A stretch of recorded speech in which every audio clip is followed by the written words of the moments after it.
Nabi SAW juga mempunyai mukjizat yang lain, seperti disebut di dalam hadis-hadis yang sahih. Di sana ada mukjizat yang lain daripada Quran yang berlaku pada diri Nabi SAW. Masa dia hidup, bila dia mati tak ada lah, ini ada ceritanya. Di antaranya ialah an Jabirin radhiyallahu anhu qala عطش الناس يوم الحديبية فأتوا رسول الله صلى الله عليه وسلم وبين يديه ركوة وقالوا ليس عندنا ما نتوضأ به ولا ما نشرب إلا ما في ركوتنا فوضع صلى الله عليه وسلم يده في الركوة فجعل الماء يفور بين أصابعه كأمثال العيون فتوضعنا وشربنا. قيل لجابر كم كنتم يومئذ قال لو كنا 100,000 لكفانا كنا 15 أخرجه الشيخان. Maksudnya dari Jabir radhiyallahu anhu, katanya para sahabat telah dahaga pada hari Hudaybiyah.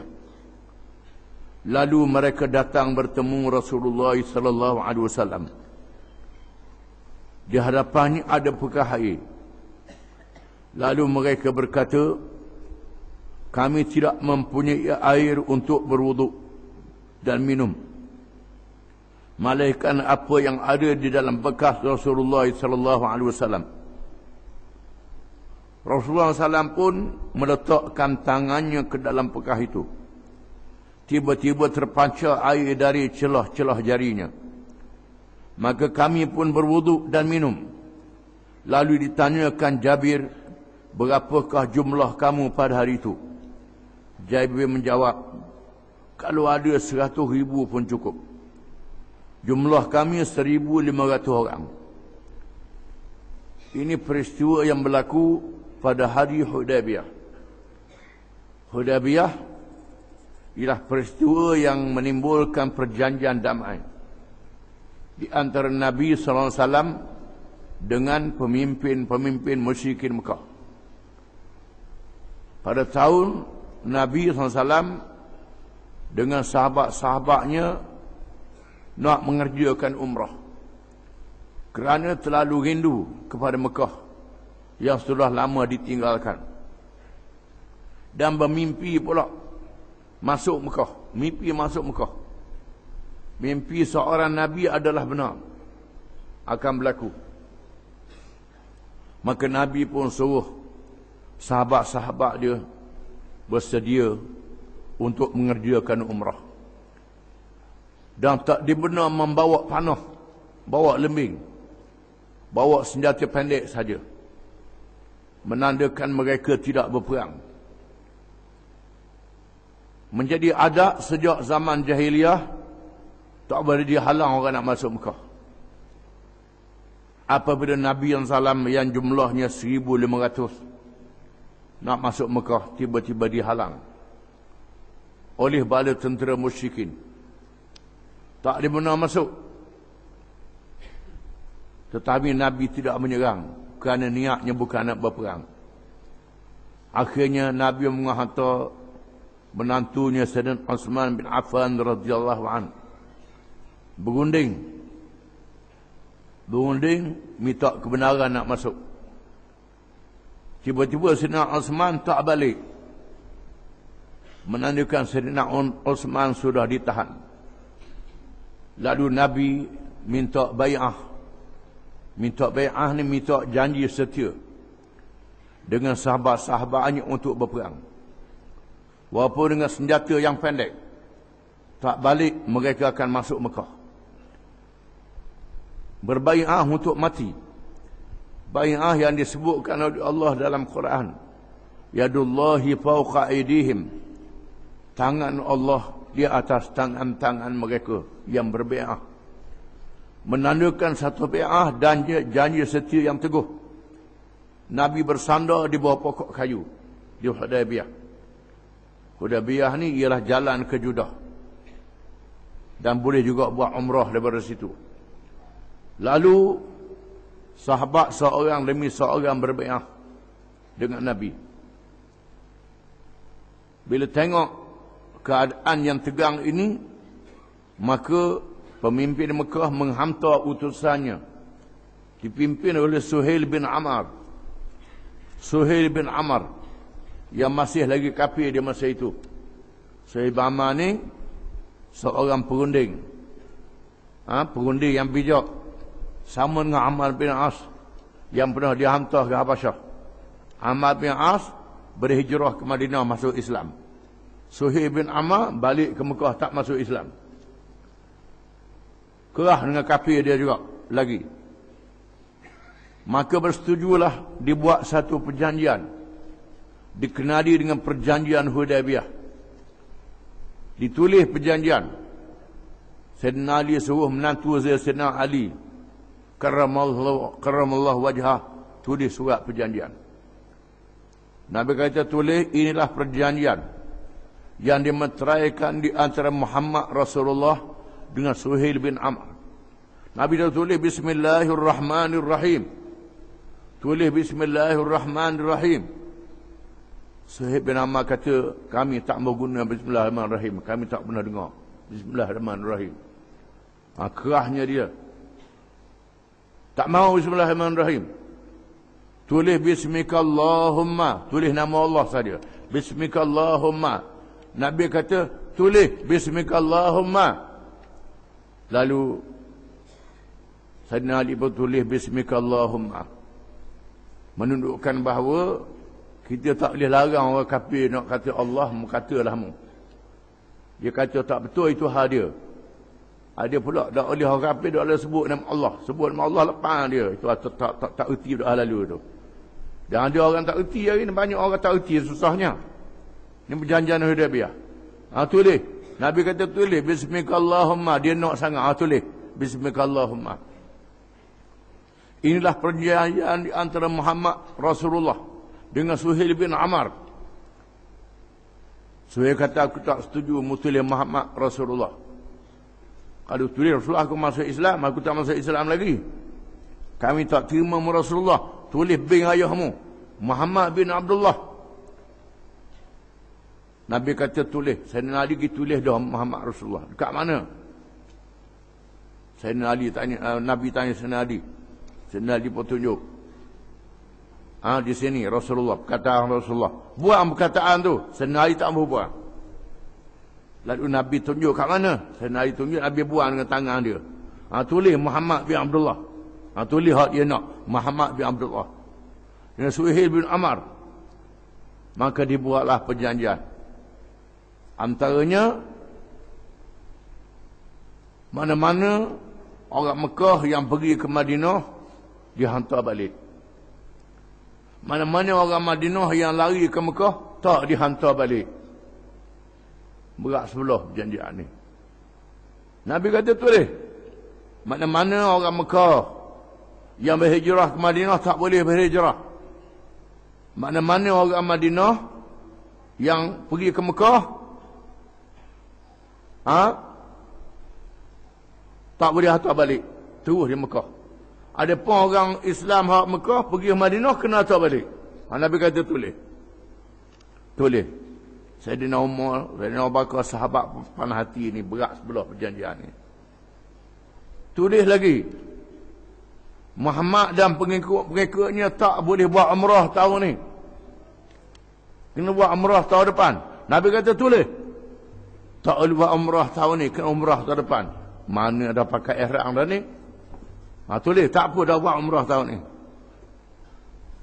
Perjanjian Hudaybiyah. Kemudian semua pihak boleh bergabung dengan Muhammad, boleh bergabung dengan pemimpin Mekah. Dalam tempoh beberapa lama tak boleh diserang menyerang antara satu sama lain. Mana pihak yang menang tak boleh perang pihak yang menang dengan pihak yang lain. Tulis Nabi kata. Tulis. Dia tulis. Sayyidina Umar tanya, wahai Rasulullah, Rasulullah bukan? Rasulullah lah. Aku Rasulullah lah, kata Nabi. Mereka ni musyrik kafir. Kafir, Nabi kata. Adakah kita benar? Ya, kita benar. Mereka salah. Pasal apa pergi buat perjanjian begini? Nabi kata, aku tahulah. Nabi kata. Aku tahulah. Di sini perjanjian yang kelihatannya berat sebelah, tapi Nabi sangat bijak. Sangat bijak Nabi yang dalam perjanjian ini. Di mana-mana, contohnya mana-mana orang Mekah yang masuk Islam, pergi ke Madinah, kena hantar balik ke Mekah. Tak apa, dia hidup Mekah, berdakwah di Mekah. Tapi tak boleh ganggu orang Islam. Orang Islam tak boleh diganggu, tak boleh berperang. Ini dia. Dia ada duduk Mekah, dia berdakwah di Mekah. Berdakwah, tak apa. Mana-mana orang Madinah, hak murtad ni, lari ke Mekah, tak dia hantar balik. Hak murtad, biar dia lari lah. Tak apa dia lari, dia murtad. Hak lari. Duduk apa Madinah buat susah, jadi spy, jadi apa macam-macam, biar dia lari.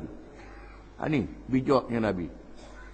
Kemudian, tahun ni tak boleh buat umrah. Tak usah buat umrah, tak apalah. Tak usah buat umrah. Dah apa kan umrah wajib kan? Tak apa, ada lagi hak lebih wajib lagi. Ya, itulah politik. Ini wajib. Kita kata kena buat umrah ni, tak boleh ni. Ini Nabi kena faham ni. Kerana bila dia terima perjanjian Hudaybiyah, bermakna dia mengiktiraf Madinah adalah sebuah kerajaan. Itu dia, sebuah kerajaan dari segi politik. Nabi memahami pandangan politik. Bila pemimpin Mekah menerima perjanjian Hudaybiyah, bermakna dia terima Madinah adalah satu kerajaan. Ini penting. Umrah boleh tangguh, tak apa. Boleh tangguh. Kita tak boleh tangguh umrah ni, tak boleh. Kalau pilihan raya kan dia umrah dulu. Ni hak sunat pula tu bukan hak wajib. Ni tak, kena faham molek ni. Kena faham, itu dia. Lepas tu tak boleh serang menyerang. Akhirnya berlaku, mereka akan serang. Di mana orang musyrik ini tak pegang dengan janji. Ini menyebabkan mereka akan jatuh pada akhirnya. Nabi suruh bayar dam. Allah Ta'ala menurunkan ayat, wa atimmul hajja wal umrata lillah fa in uhsirtum famastaysara minal had. Itu ayat Quran. Sempurnakan haji dan umrah kerana Allah. Fa in uhsirtum famastaysara minal had. Maka jika sekiranya kamu dihalang, Tuhan kan ayat Quran, kamu dihalang tak boleh masuk Mekah, kamu dah pakai ihram, famastaysara minal had, hendaklah dibayar dam. Dibayar dam. Iaitulah bayar. Nak buang pakaian ihram ni mesti kena sembelih. Walaupun tak pergi ke Mekah, kita ditahan, tak boleh masuk. Maka dicarilah binatang untuk 7 orang, lembu untuk 7 orang, kambing dan biri untuk seorang. Sembelih. Setelah sembelih binatang ni, barulah boleh cukur rambut, kepala ataupun gunting untuk buang pakaian ihram. Nabi suruh buat, masing-masing senyap, awak tak tahu. Senyap, awak tak tahu. Nabi masuk ke kemah, Nabi kata sudah. Pokok ni suruh, dia awak tak tahu. Ummu Salamah radhiyallahu anha kata, oh ya Rasulullah, Rasulullah buat alat tu belajar orang. Ummu Salamah ni bijak. Buat. Nabi pun tubik, Nabi pun sembelih binatang, mulai ikut, tambah ikut sudah. Habis pakai sembelih belaka, ikut habis. Ini perjanjian Hudaybiyah. Yang berakhir dengan Nabi buat umrah tahun depan. Buat apa lama, orang ramai masuk Islam. Bila tidak ada perang, tak ada penekanan, orang berani masuk Islam. Beribu-ribu orang masuk Islam lepas pada itu. Kemudian Bani Bakar yang menaung dengan Mekah yang kafir menyerang Khuza'ah yang menaung dengan Nabi. Orang kafir juga menaung dengan Nabi, telah diserang. Lalu Nabi menganggap ini melanggar perjanjian Hudaybiyah, dan Nabi bawa bala tentera bulan Ramadan. Bulan puasa. Bulan puasa. Nabi bawa bala tentera untuk menyerang Mekah di bulan Ramadan. Nabi suruh bersiap. Bersiap mereka. Kita tak beritahu di mana-mana. Bersiap, Nabi kata. Tak beritahu. Aisyah pergi. Nabi Abu Bakar tanya Aisyah, Rasulullah beritahu nak pergi ke mana? Tak beritahu. Tak beritahu, suruh bersiap. Siap dengan senjata. Nak berperang. Bulan puasa ni. Siap. Masing-masing buat tak tahu. Bersiap. Abu Bakar tanya, nak mana? Tanya Aisyah. Nabi tak beritahu. Lepas tu Jibril beritahu ke Nabi. Turun Jibril, wahai Muhammad, ada seorang perempuan duduk di satu kawasan kebun. Dia bawa surat. Bawa satu surat. Nabi kata, Jibril kata, pergi ambil. Pintah perempuan tu. Lalu Nabi suruh Ali dan Az-Zubair radhiyallahu anhuma menunggang kuda dengan cepat, memintas seorang perempuan yang duduk di satu kawasan kebun nak pergi ke Mekah. Minta perempuan tu serah surat. Serah surat. Perempuan tu kata, tak ada surat. Serah. Sayyidina Ali Zubair kata, tak ada. Kalau mu kata tak ada, aku lorah pakaian. Aku lorah pakaian. Ada surat. Aku akan ambil. Walaupun terpaksa lorah pakaian. Di sini menunjukkan bahawa dalam penyiasatan polis ke siapa dia ke, dalam kes jenayah, kalau ada orang degil, boleh pakaian dia. Siap dia polis perempuan. Suruh polis perempuan lah. Lorah pakaian. Lorah dadah dia. Ada dadah dia. Ini kaedah hukum. Hukum syarak yang dibolehkan. Masa tu Sayyidina Ali lelaki. Lelaki pun. Kerana dalam keadaan darurat. Nabi suruh. Lalu perempuan tu pun tak dalam lorah lah. Waktu bit surat dalam rambut dia. Perempuan rambut panjang, dia tuduh. Susu. Sayyidina Ali dengan Zubair tak baca surat tu. Buat balik ke Mekah. Surah ke Nabi dan Nabi suruh baca. Daripada Hatib bin Abi Balta'ah kepada pemimpin Mekah, memberitahu Nabi dan sahabat-sahabatnya bersedia untuk nak serang Mekah. Rahsia sudah dibocorkan. Nabi kata, apa Hatib? Sayyidina Umar kata, dia ni sudah khianat, sudah munafik. Sayyidina Umar kata, bunuh dia ni, pancung leher dia. Kerana membocor rahsia peperangan adalah rahsia negara, keselamatan. Memang mengikut hukum Islam boleh bunuh. Nabi kata, Hatib kita tak boleh bunuh. Hatib tak boleh kerana dia ahli Badar. Kerana dia hadir perang Badar. Ini keistimewaan ahli Badar. Dia hadir perang Badar dan Allah Ta'ala berfirman kepada ahli Badar, ya ahla Badrin i'malu ma syi'tum qad ghafartu lakum. Wahai ahli Badar, buat apa yang membuat, aku ampunkan dosamu. Ini jaminan daripada Allah kepada sahabat-sahabat ahli Badar. Dia buat salah tak boleh hukum. Jadi orang yang hadir perang Badar ni ada lesen besar daripada Allah Ta'ala. Maka Nabi tak boleh hukum. Nabi kata, apa ni wahai Hatib? Hatib kata, ya Rasulullah, saya beriman. Saya beriman dengan ikhlas kerana Allah dan Rasul. Saya tidak munafik. Sebab saya buat begini kerana saya ada anak isteri di Mekah yang tak boleh berhijrah dengan saya. Saya bimbang kedudukan mereka diganggu oleh musuh di Mekah. Orang lain ada waris dia, jaga dia. Saya tak ada waris yang jaga anak isteri saya yang kuat, tak ada. Maka saya nak buat sesuatu supaya keluarga saya di Mekah tak diganggu. Itu tujuan dia. Tujuan dia tu baik, tapi cara dia salah. Cara dia tak betul. Tak betul kerana membocor rahsia. Rahsia peperangan. Kerana peperangan ni mesti dirahsiakan. Sebagai satu strategi, musuh tak tahu. Tapi dengan pertolongan Allah, dia beritahu tak siapa. Kerana perempuan yang bawa surat ditahan. Itu cerita Hudaybiyah. Maka akhirnya Nabi membuka Mekah pada bulan Ramadan. Nabi suruh sedia bertolak bulan Ramadan. Sampai tengah jalan Nabi buka. Nabi buka tak puasa. Kerana nak perang. Tak perang ada orang lapar tak boleh lah.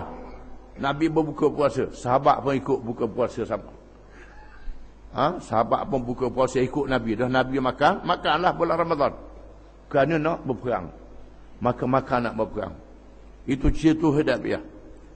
Jadi cerita mukjizat ni pada masa nak buat perjanjian Hudaybiyah tu. Duduk situ ramai-ramai berkumpul. Dah duduk banyak hari. Kena sekat. Menyebabkan air tak ada.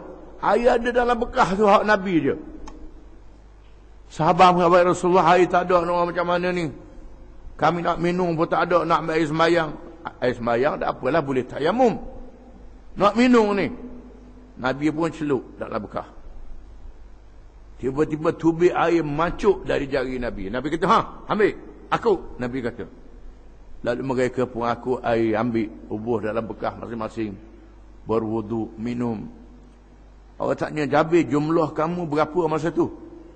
Jabir kata, kalau ada 100,000 cukup air tu.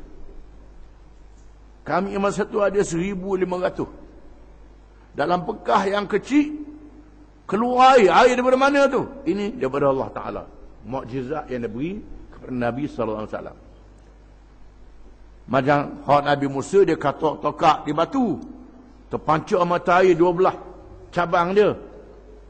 Itu Nabi Musa. Nabi kita tubik kot jari. Ini di antara mukjizat yang diriwayatkan oleh Bukhari dan Muslim. Berlaku pada Nabi kita Muhammad sallallahu alaihi wasallam. Itu satu mukjizat.